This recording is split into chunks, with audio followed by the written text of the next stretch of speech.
If you think cats only know how to eat, sleep, and scratch the sofa, then sorry, you're seriously underestimating a creature that's been fine-tuned by millions of years of evolution. That tiny nose alone is already a unique biological fingerprint, and that steady purring sound can work like a built-in self-healing mode that science is still trying to catch up with. Tonight, when your royal cat curls up at the foot of your bed, looking lazy and carefree, its brain and body are actually running a series of sophisticated systems. A dawn warrior body clock getting ready for an imaginary hunt, a balance system that lets it twist its body in midair, and even a built-in safety filter deciding what's allowed to go into its body. In this video, we're going to break down 10 cat facts that sound totally crazy, but all have clear scientific foundations, so that after watching, it'll be hard to ever look at that little fur ball at home as someone who only knows how to sleep. If you truly want to understand the nature of your lazy cat on a deeper level, hit like on this video and subscribe to our channel so you don't miss any of the good stuff.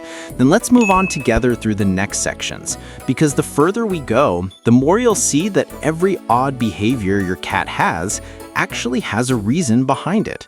It's just that until now, no one has explained it to you the right way.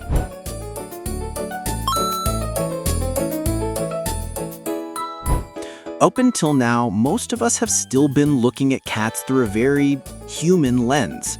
Doesn't want to play? This one is lazy. Growls, swishes tail, so moody and stuck up. Sprints around at 3 a.m. Is this cat crazy or what? A lot of cat parents get stuck right here, unable to tell different weird cat behaviors apart. We often have the same irritated questions in our head. Why are you so picky? You won't eat anything. We push the cat off the bed because we think it's being annoying. We hug tightly even when the cat has already turned its head away, then feel surprised. Why does it feel more and more distant from me? But if you understand the upcoming 10 facts on all 3 levels, science, instinct, and emotion, you'll realize something pretty shocking. Many of the behaviors we label as nonsense are actually perfectly logical to a cat's brain. You'll understand why that tiny nose isn't just for smelling, but also a biological ID that helps the cat recognize the world and mark what it considers safe. You'll know why your little night owl is actually a dawn warrior, and why your cat ruining your sleep at 5 a.m. isn't rudeness at all, but an ancient body clock running exactly as programmed. You also won't panic anymore when your cat purrs even while sick or stressed, because you'll understand, purring isn't just "I'm happy," it can also mean "I'm trying to calm and heal myself." By the end of the video, you'll have a short, easy-to-remember checklist, such as, is your cat's current sleeping environment truly safe and cat brain friendly? Does playtime line up with your cat's virtual hunting hours, or are you always playing off rhythm? Are you accidentally sending the wrong messages, hugging too tightly, changing food too suddenly, or ignoring the stress signals your cat is already sending? You don't need to memorize every number or every term. Just changing 1 or 2 small things after this video can already transform the quality of life for both you and your cat. Once you understand these secrets, you'll feel less like you're raising a creature that can't talk, and more like you're living with a being that has its own logic, its own memory, and its own emotional life. So this video isn't just 10 fun facts, but 10 keys to help you unlock the right doors and step into your cat's world with more respect and understanding.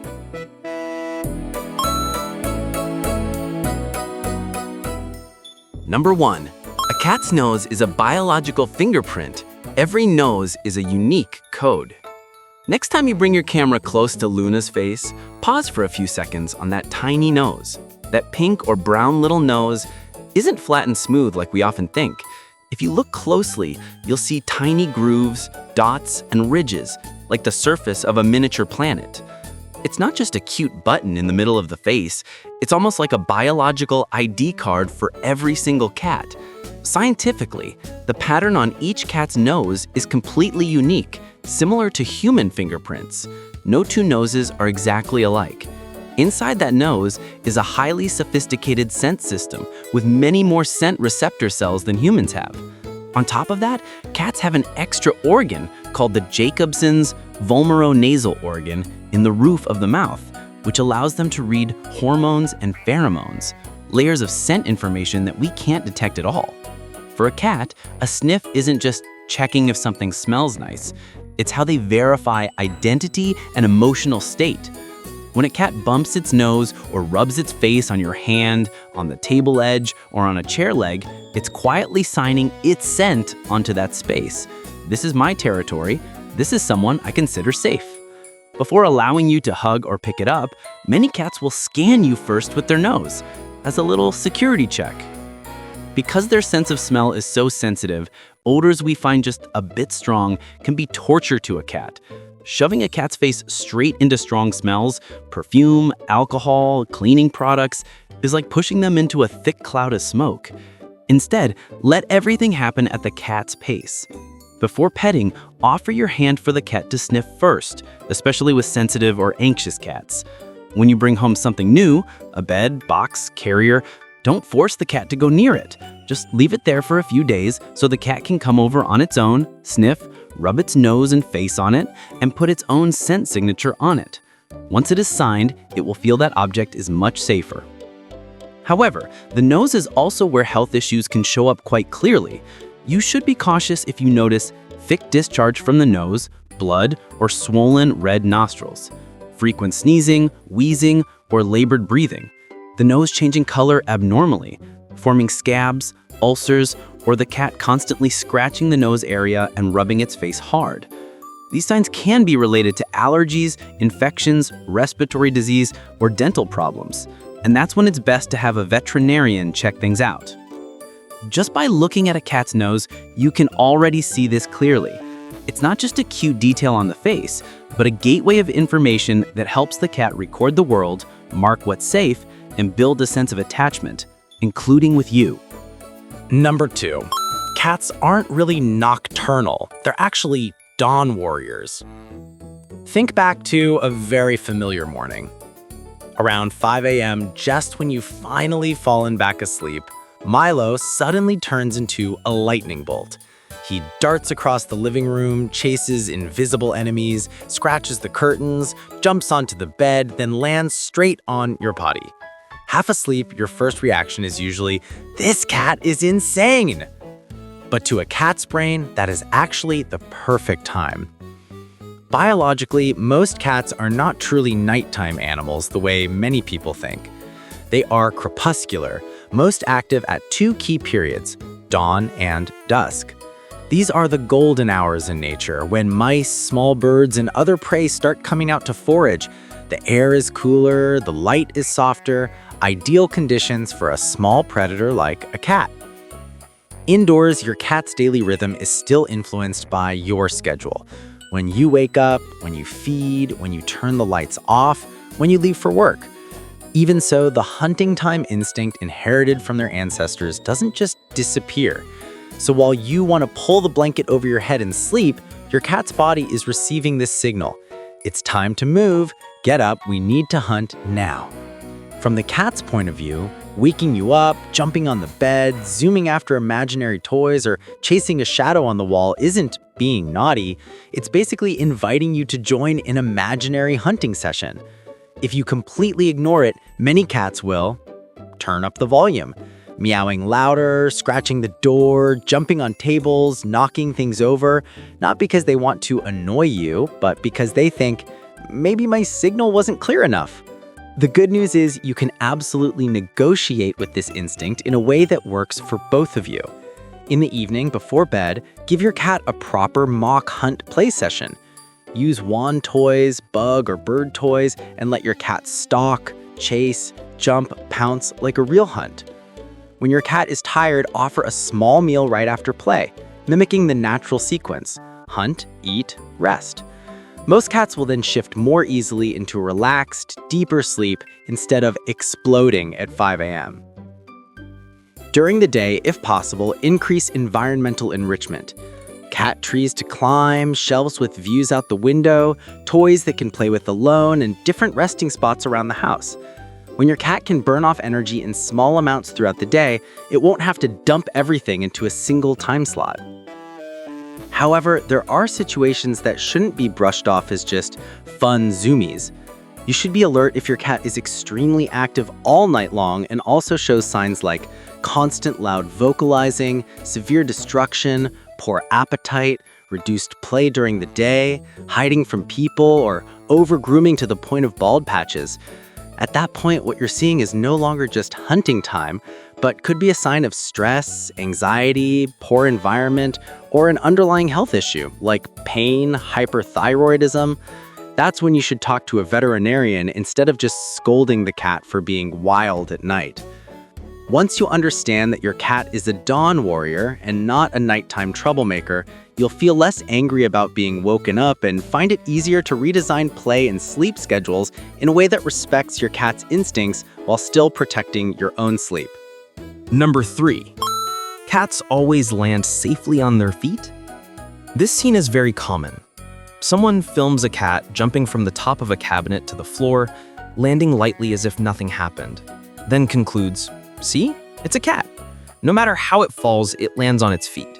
It'll be fine." The danger is hidden right inside that sentence.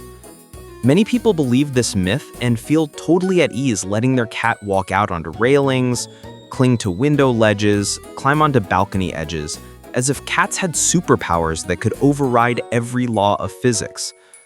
The truth is, cats do have a special mechanism called the righting reflex, the ability to twist their body in midair.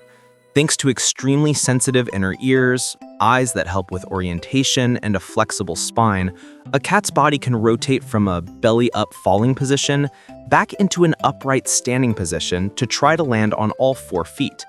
However, this reflex needs both time and distance to work properly. If the height is too low, under about 3 to 6 feet, or 1 to 2 meters, the cat hits the ground before it can finish rotating. That impact can easily make it land on its side, its back, or slam hard onto its head or chest. On the other hand, when falling from very high places, balconies, second-story windows, and above, even if the cat manages to twist into a feet-down position, the force of the impact can still cause a whole series of injuries: broken bones, jaw fractures, bruised lungs, fluid in the chest cavity, and more. In veterinary medicine, this is called high-rise syndrome. Instinctively, it makes perfect sense that cats like climbing high and jumping far. From up high, they can survey the whole area, feel more in control and safer, and have more escape routes if they sense a threat. But that instinct is not a Marvel superpower. It's still limited by gravity, height, landing surfaces, and the physical limits of a flesh and blood body. So if you live in a multi-story house, an apartment, or anywhere with windows and high railings, here are the things you need to do tonight. Check all windows, balconies, and ledges, and install safety nets, screens, or appropriate bars. Avoid placing wobbly cabinets, shelves, or chairs right next to windows where your cat could climb up, slip, and fall. Inside the home, actively create safe climbing routes for your cat. Sturdy cat trees, solid wall-mounted shelves, window perches with rugs or non-slip surfaces, so they can still satisfy their climbing needs without having to trade that for serious risk. And most importantly, never throw, drop, or test your cat from above just to prove that cats always land on their feet. That is not a game. It is something that can cost your cat the rest of its life. If your cat has ever fallen or dropped from a height, even if it gets up afterward, walks around, and seems normal, you should still treat it as an emergency situation. Signs like rapid breathing, coughing, wheezing, or heavy belly breathing, limping, refusing to put weight on one leg, or signs of paralysis, bleeding from the mouth, nose, or eyelids, a swollen face, or pain when you touch the chest or belly. Just lying in one spot, responding very little, looking more dull and out of it than usual, are all reasons to take your cat to the veterinarian immediately. Many internal injuries cannot be judged by eye in the first few minutes. The longer you wait, the higher the risk. Believing that cats always land safely on their feet sounds harmless, but in reality, it can be a very dangerous kind of carelessness. When you stop seeing your cat as some immortal superhero and start seeing it as a creature still bound by a body's limits, it becomes much easier to decide to add one more safety net, clear one unstable shelf, or close one window. Small things that can literally save your cat's life. Number 4. Cats are blind to sweetness. To them, sweets are pointless and can even be dangerous. You're sitting there eating ice cream, cake, candy, sipping on a glass of milk tea. Your cat walks over, gives it a quick, polite sniff, then turns away like it couldn't care less. You laugh. Wow, so picky, won't even eat good stuff. But the truth isn't that your cat is hard to please. It's that their brain almost can't read sweetness the way ours does. Biologically, cats are obligate carnivores. Their bodies are designed to live mainly on protein and fat from meat, not on sugar. And they don't need or prioritize sugar at all. Part of the sweet taste receptor on a cat's tongue, the TAS1R2 gene, is basically non-functional, so the sweet signal they receive is extremely faint, almost like nothing. What really triggers a sense of this is tasty in cats isn't sugar, but amino acids, proteins, and rich umami flavors from meat, fish, and organs. So when your cat ignores your piece of cake or candy, it's not being bougie. Its nutritional instinct is doing its job. If something doesn't seem valuable or appropriate, it just gets skipped. On the other hand, when you insist on making your cat lick some ice cream, taste a bit of milk tea, or have one bite for fun, you're really just satisfying human emotion, not your cat's body. Worse, many of our sweet treats can actually be toxic to cats. Chocolate, xylitol candies, cakes with raisins, certain syrups and toppings. The good news is, you can use this knowledge to help your cat the right way. If you need to give medication, instead of mixing it into something sweet and yummy like human food, choose meat pate, wet food, or unsalted chicken broth, things that match the way a cat's brain evaluates food. This is prey, not dessert. When choosing daily food or treats, prioritize products with a high percentage of animal protein that meet veterinary recommendations, instead of snacks loaded with starch and sweeteners. You should also be cautious about unusual changes. If one day your cat suddenly seems unusually interested in lots of strange foods and starts eating in a weird way, along with signs like drinking much more water, peeing more, losing weight quickly, that's no longer just a matter of taste, but could be a warning sign of endocrine issues, diabetes, or metabolic problems. That's the right time to take your cat in for a checkup. And if your cat eats chocolate, xylitol candies, or grapes or raisins, don't wait to see if it's okay. Contact a vet immediately. These can cause serious damage to the liver, heart, and nervous system in a short time. Once you understand that cats are almost blind to sweetness, you'll stop feeling sorry that they can't enjoy cakes and candy like us, and start seeing a more comforting truth. By rejecting sweets, your cat's body is quietly choosing what's safer for itself.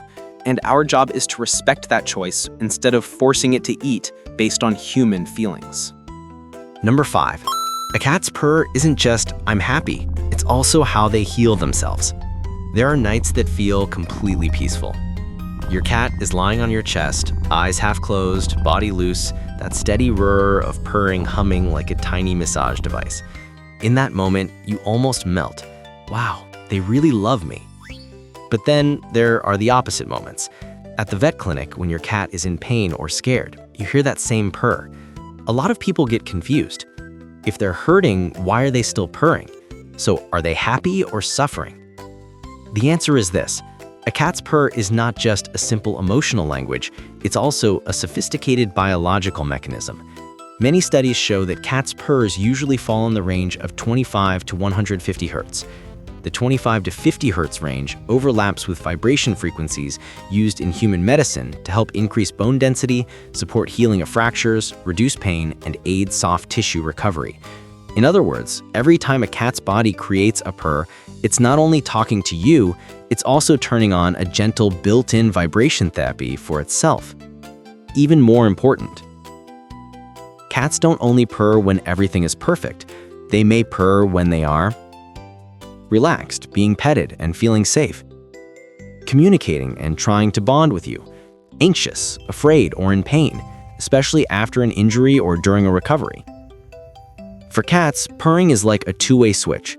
It's both a way to self-soothe and calm down, and a signal to the outside world, I'm trying to stay calm. Please don't make things worse.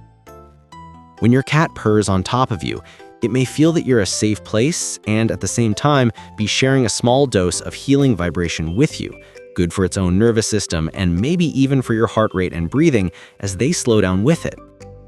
That also means never judge only by the purr and decide they're happy, so they're fine. You need to look at the whole body language picture that comes with it. If the ears are relaxed, eyes soft or half closed, body loose, posture comfortable, that's a purr of satisfaction and relaxation. If the ears are pinned back, eyes wide, pupils dilated, breathing fast, body tense, hiding in a dark corner or avoiding touch, that's much more likely a purr of stress or pain, a way the cat is trying to steady itself. Tonight, you can try noticing this. When you're tired or stressed and your cat comes over, lies right next to you and starts purring, treat it like having a little fluffy therapy device quietly helping you calm down. But at the same time, make it a habit to ask the reverse question. What about their body? Are they really okay? These signs are your reminder not to feel reassured just because you hear purring. The cat is purring but hiding deep in a dark corner, not wanting to come out. Not eating or eating very little, losing weight quickly. Breathing fast, having trouble breathing, or the belly looks unusually swollen. Licking one spot over and over until the fur falls out, meowing or crying when you touch that area. Walking unsteadily, wobbling, or moving in a way that's clearly different from normal.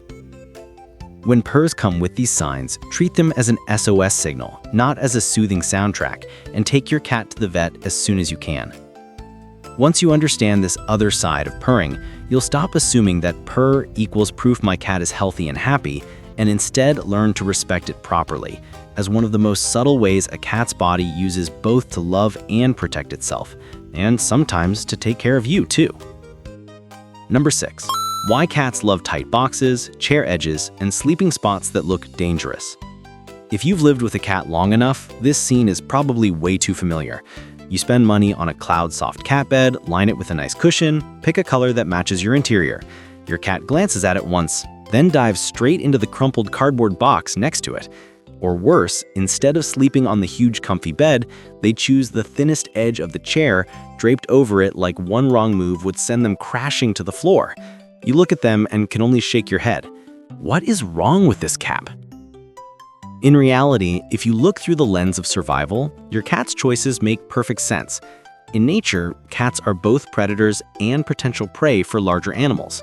That makes them especially fond of places that are enclosed, wrap around their body, and reduce the number of directions from which they can be attacked. A tight box, a corner of a closet, a cubby in a shelf, all feel like a den to a cat. Their back pressed against a solid surface, walls on the sides, everything much easier to control than lying exposed in the middle of a wide open space. Boxes and small corners have another advantage. They help keep a cat warm and reduce stress. A snug space that hugs the body helps them retain heat better and relax more deeply. That's why in many studies, cats given boxes or suitable hiding spots adapt to new environments faster and show less stress than cats that don't have them. And what about those spine-breaking sleep positions with twisted bodies like advanced yoga poses? Those are the result of an extremely flexible spine. A cat's skeleton is designed for stalking, jumping, and changing direction in a split second. So positions that make our backs hurt just to look at are completely normal and comfortable for them. So when your cat chooses to sleep in a box, in a tight corner, on a narrow chair edge, or right up against you, try translating it into cat language. Box, enclosed corner means this is my safe station, I can turn my guard down here. Curled up by your feet or on your chest, warm, and also like monitoring your breathing and your life signs, making sure their group is okay. What you can do tonight is very simple. Put out a few clean boxes, cave-style beds, tall shelves, or enclosed corners with blankets so your cat has several safe options. Respect the private spots your cat chooses. Don't keep dragging them out just because you want to cuddle or take pictures. When a cat feels it has the right to retreat when needed, it will actually feel more confident coming back to interact with you. However, as with any behavior, context always matters. If one day you notice your cat suddenly hiding deep in a corner, sleeping almost all the time, avoiding contact, eating less, or no longer wanting to play like before, that's no longer sleeping for fun. It may be a signal of stress or illness. In that case, instead of thinking they're just being lazy, it's much better to observe more closely and talk to a veterinarian early. Once you understand this other side of box, edge, and hidden corner logic, you'll stop seeing those choices as strange and start recognizing them for what they really are. Small safe havens that a cat's body and brain have learned to seek out so they can feel secure, rest, and keep on being a cat in their own way. Number 7. Ears, tail, eyes. Your cat is talking non-stop. You just haven't learned the language yet. You pick your cat up and squeeze them tightly against your chest because you miss them so much. In your head, it's, "Come here for a hug, my little treasure." But the response from the other side is completely different. Your cat glares, tail whipping hard, ears flattened, body stiff like they're enduring punishment. And then that familiar line slips out.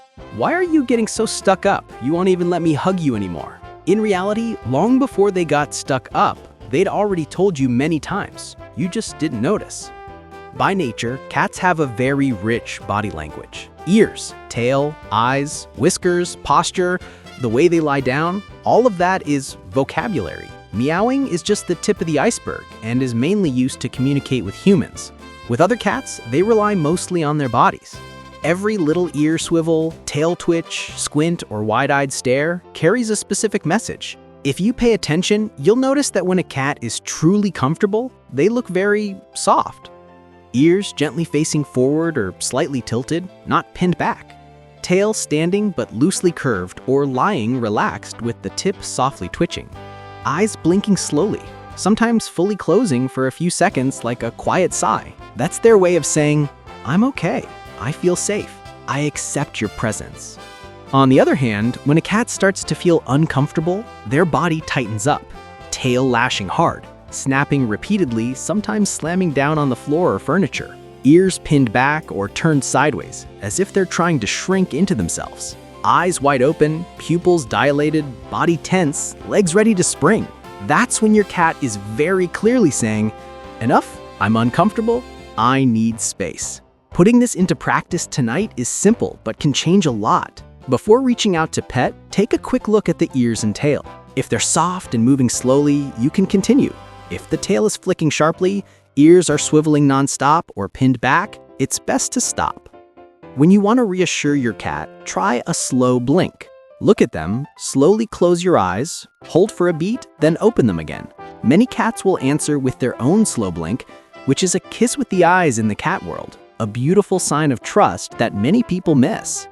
Of course, there are times when body language goes far beyond ordinary annoyance. If your cat is frequently growling, hissing, spitting, attacking, hiding for long periods, or on the flip side, suddenly becomes unusually quiet, withdrawn, and not at all like their usual self, that's not just being moody, it's a warning. Your cat may be under psychological stress, in pain, or dealing with a health issue. Learning to read your cat's ears, tail, and eyes is how you say to them, "I don't just love you in my own way, I'm trying to understand you in your way too." And sometimes simply stopping your hand at the right moment, stepping half a step back when the tail starts to lash, or returning a slow blink to a stare is enough to grow the trust account between you and your cat by a lot. Number 8. A cat's tail is the rudder that turns them into a real acrobat. If you pay close attention, you'll notice that your home hosts plenty of circus acts every single day. A tightrope walk along a narrow chairback, a clean jump from the top of a cabinet down to the table, then from there another bounce up onto a high shelf like they're doing parkour. Everything is so smooth that you feel like your cat doesn't even know what fear of falling is. Behind all those climbs, swings, and leaps is not blind recklessness, but a highly refined balance system. Hypersensitive inner ears help your cat's brain constantly update where its body is in space. A soft, flexible spine allows them to twist and change direction in an instant, and that long tail behind them acts like a rudder, continually adjusting their center of gravity so they can stay balanced on surfaces that make our legs shake just looking at them. Thanks to this trio, a healthy cat can jump as high as 5 to 6 times their body length in a single leap. From the cat's perspective, climbing onto shelves, walking along chair edges, or perching on a narrow window ledge isn't being naughty or having a bad habit of climbing. It's about movement and observation. From up high, they can control the space better, see everything clearly, and map out escape routes in their head if something makes them uneasy. Their bodies were built to stalk, climb, and jump. If you block every chance to do those things, they'll find their own ways, and often pick spots that are far more dangerous than you realize. So instead of trying to keep your home flat and climb-proof, a smarter way is to give your cat safe paths to satisfy this need. Create smart climbing routes with sturdy cat trees, solid wall-mounted shelves, and window perches with rugs or non-slip surfaces. Anchor tall, heavy furniture, cabinets, shelves, TVs, anything to the wall to prevent them from tipping over if your cat jumps on or off. Arrange the space in steps from low to high so your cat can climb gradually instead of having to jump across big gaps. That way, your cat still gets to be the acrobat their body was designed to be, but on a much safer stage. There is one thing you need to pay special attention to. If one day you notice that your usually agile acrobat suddenly becomes unusually clumsy, tripping more, falling more, walking unsteadily, having wobbly steps, or tilting their head to one side, or with eyes that keep flicking back and forth, that's no longer just a funny missed jump. It could be a sign of a problem in the inner ear, nervous system, or eyesight, and that's when you should take your cat to the vet as soon as possible. Once you understand the role of the tail as a rudder for balance, you'll feel less frustrated when you see your cat on those scary high spots, and start seeing their jumps and tightrope walks for what they really are. The way a healthy feline body is making full use of the abilities nature built into it. Number 9. Picky eating is often a safety filter, but not eating at all is a disaster. Picture this very familiar scene. You're excited to switch your cat to a new kibble that's better quality, more expensive, 5-star reviews. You pour it into the bowl feeling like a very thoughtful cat parent. Your cat walks over, leans down to sniff carefully, then turns around and walks away like it's never seen that bowl before. Annoyance rises. Fine, I'll just leave it there. After a couple of hungry days, you'll have to eat it. Here, both sides are actually acting correctly according to their own logic. The problem is that a cat's brain logic and human emotions are not the same. In nature, for a feral cat, eating the wrong toxic thing can mean death. So their brains are programmed to be extremely cautious about unfamiliar smells and tastes. New food, unusual odors, different textures, all of these go straight onto the pending review list before they're accepted. On top of that, cats naturally prefer many small meals scattered throughout the day, matching the hunt often, eat a little each time style, rather than our human too big buffet meals model. So when a cat refuses a new food, that reaction is often not spoiled and picky, but survival instinct at work. This is unfamiliar and may not be safe yet. Better not eat it. From a biological perspective, that's not illogical at all. The real disaster starts when we apply the "if you're hungry, you'll eat" approach to a body that is not designed to fast. In cats, especially overweight ones, going without food for 1 to 2 days in a row can trigger a massive mobilization of fat to the liver, leading to hepatic lipidosis, fatty liver disease, a serious, life-threatening condition that requires intensive veterinary treatment. In other words, starving them to teach a lesson can push a cat from annoyingly picky to seriously ill and hospitalized much faster than you think. A safer and more respectful way is to give the cat's brain time to adjust. When changing foods, mix gradually. Start with 75% old food plus 25% new food, then move to 50-50, then 25-75, and only then go to 100% new food. You can use a bit of a familiar topping your cat loves, like their old pâté or unsalted chicken broth, to introduce the new flavor under a layer of trusted scent. And there's one principle you should remember as a kind of red rule. If your cat is barely eating or eating far too little for 24 to 48 hours, especially if they're overweight, do not wait and think when they're hungry enough they'll eat. Contact a veterinarian as soon as possible. Looking back, you'll see this. A reasonable level of picky eating in cats is actually a safety filter that evolution gave them. Your job isn't to break that filter by forcing food or using hunger as a punishment, but to guide gently so that every food change or portion adjustment stays within what your cat's body can adapt to safely. Number 10. Cats are habit sponges. Your lifestyle imprints on them more than you think. Try paying attention for a moment. At first, you go to bed on time and wake up early for work. At night, your cat curls up to sleep, and in the morning, they're at the door greeting you. Over time, you start staying up late, snacking at midnight, sleeping in.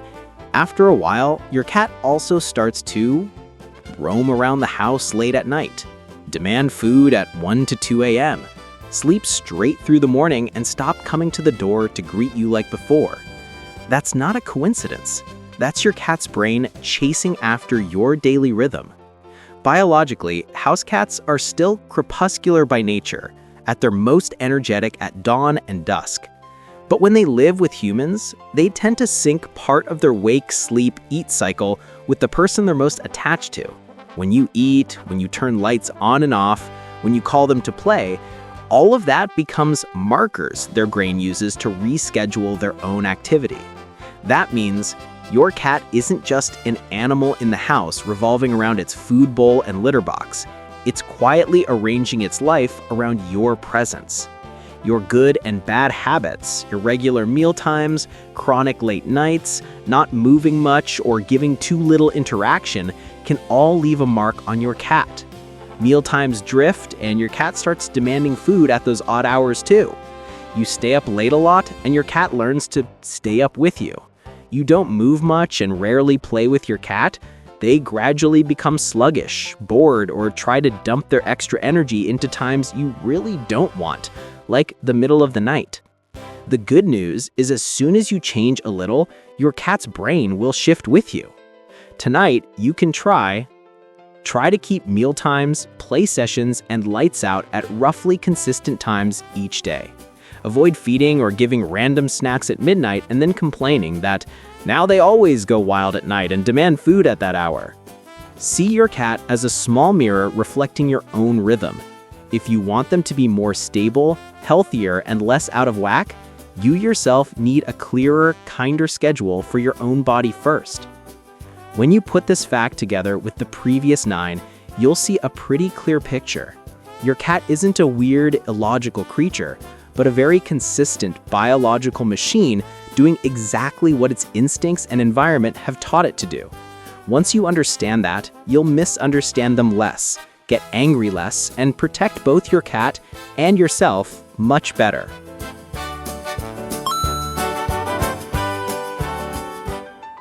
About purring and emotions. The first thing you need to correct in your mind is this. Don't automatically assume purr equals absolute happiness. Purring is adorable, but if it comes with unusual signs like not eating, hiding in dark corners, avoiding contact, or seeming painful when touched, you should take note and consider asking a veterinarian for advice instead of comforting yourself with, "They're happy, they're fine." About height safety. Look at your home as if it were a high-level playground for a professional climber that can still fall. Are windows, balconies, and railings already protected with screens, nets, or a way to keep them safely closed? Have you secured tall, heavy items like cabinets, shelves, and TVs to the wall so they won't tip if your cat jumps on or off them? Just a few small changes like these can prevent a fall you'd regret for a very long time. About food and eating. For cats, changing food like yesterday it was this, today it's 100% something new is an unnecessary shock. Change gradually, mixing the new food into the old over several days so your cat's body and sense of smell have time to adapt. If your cat hasn't eaten for 24 to 48 hours, don't think they'll eat when they're hungry. Treat that as a signal that you need to take action. Never use sweets, chocolate, candy, grapes, or heavily seasoned human food just for fun or to spoil them. These are not suited to a cat's body and can be harmful. About playtime and hunting hours. Every day, try to give your cat at least one proper stalking, chasing, jumping play session, ideally in the evening. That's how you flip on their virtual hunting mode in line with their natural instincts. After playtime, give a small meal to create the sequence hunt, eat, sleep. That rhythm helps your cat move into deeper sleep more easily instead of exploding at dawn. About interaction and body boundaries. Before petting, let your cat sniff your hand first. That's a polite greeting in their world. When your cat turns its head away, tail starts lashing, ears flatten, or the body goes stiff, that's when their body is saying enough. Respect that signal. Don't force hugs or picking them up when they're not the one initiating contact. Boundaries respected today will turn into trust tomorrow.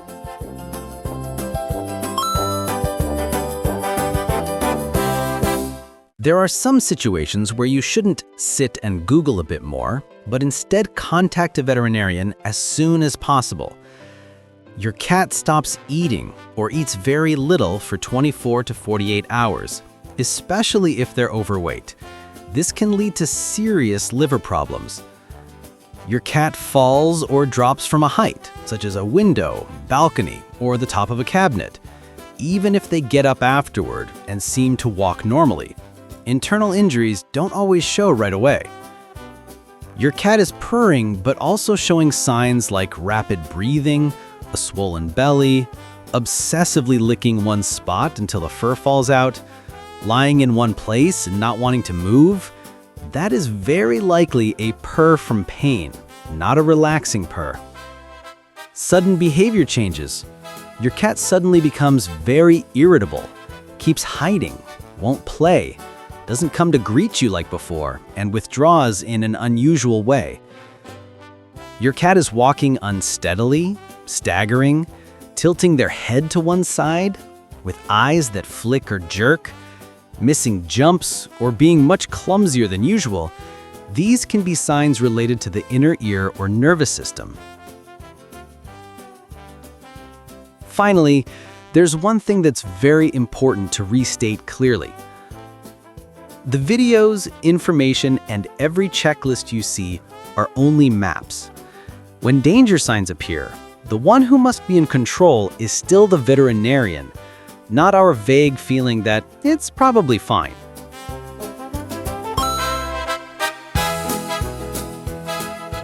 Tonight, before you go to sleep, take one more look at your Royal Highness at home. Not just a quick glance out of habit, but as if this were the very first time you were seeing them again. A little cat curled up in a torn cardboard box, draped over the back of a chair, or sleeping in a tight ball at your feet, ears twitching gently at every tiny sound in the house. Now you know. That tiny nose is recording the entire scent map of your home and holding on to your scent as its safe zone.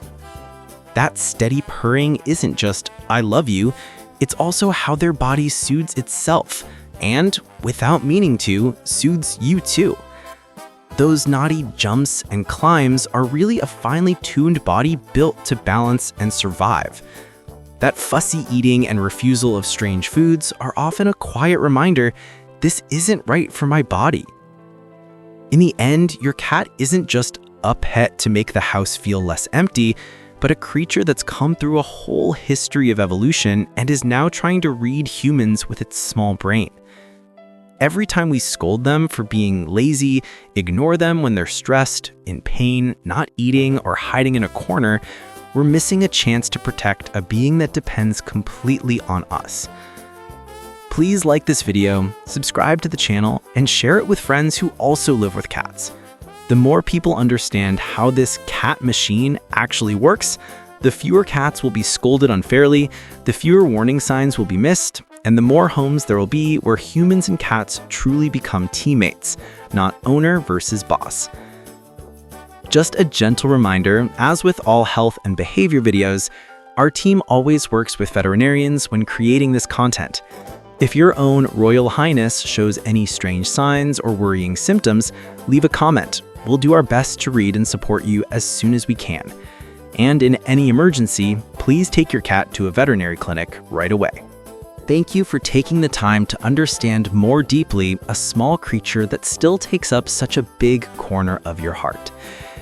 Next time your cat purrs on your chest or watches you from the edge of the bed, remember, somewhere in those blinks and tiny vibrations, they're saying, "I trust you," in the unique language of their species.